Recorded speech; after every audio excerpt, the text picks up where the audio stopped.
நான் ரெகுலரா என் பல்ல பிரஷ் பண்றேன். அப்படி இருந்தும் என் பல்லுல கரை படியுது. நான் என் டென்டிஸ்ட்ட போய் கேட்டா அவங்க என்ன சொல்றாங்கன்னா, உங்க பல்லுல காரை படிஞ்சிருக்கு. நீங்க அத ஸ்கேலிங் பண்ணணும். அதாவது பல்ல கிளீன் பண்ணணும் அப்படின்னு சொல்றாங்க. நான் ரெகுலரா பிரஷ் பண்ணியுமே ஏன் என் பல்ல காரை படியுது? பிரஷ் பண்றதுனால அப்ப காரையெல்லாம் போகாதா?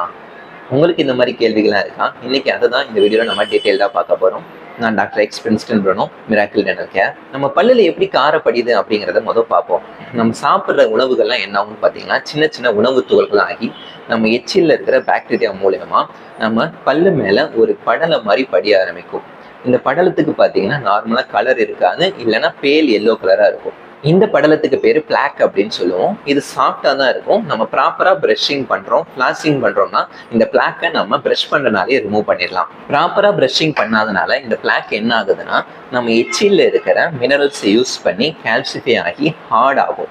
இந்த ஹார்டான இந்த லேயருக்கு பேர் தான் கால்குலஸ் அப்படின்னு சொல்லுவோம். இது நல்ல எல்லோயிஷ் கலரா ஹார்டா இருக்கும். இந்த கால்குலஸ் ரொம்பவே ஹார்டா இருக்கிறதுனால இதை நம்ம பிரஷ் பண்றதுனால கூட ரிமூவ் பண்ண முடியாது. இதுக்கு ஸ்கேலிங் மட்டும் தான் பண்ண முடியும்.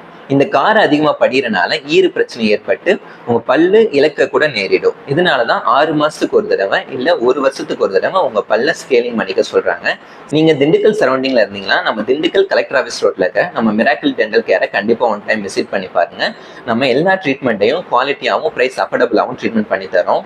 இந்த வீடியோ உங்களுக்கு யூஸ்ஃபுல்லா இருந்துச்சுன்னு நினைச்சீங்கன்னா இந்த வீடியோ லைக் பண்ணிட்டு நம்ம சேனலை மறக்காம சப்ஸ்கிரைப் பண்ணிக்கோங்க. தேங்க்யூ.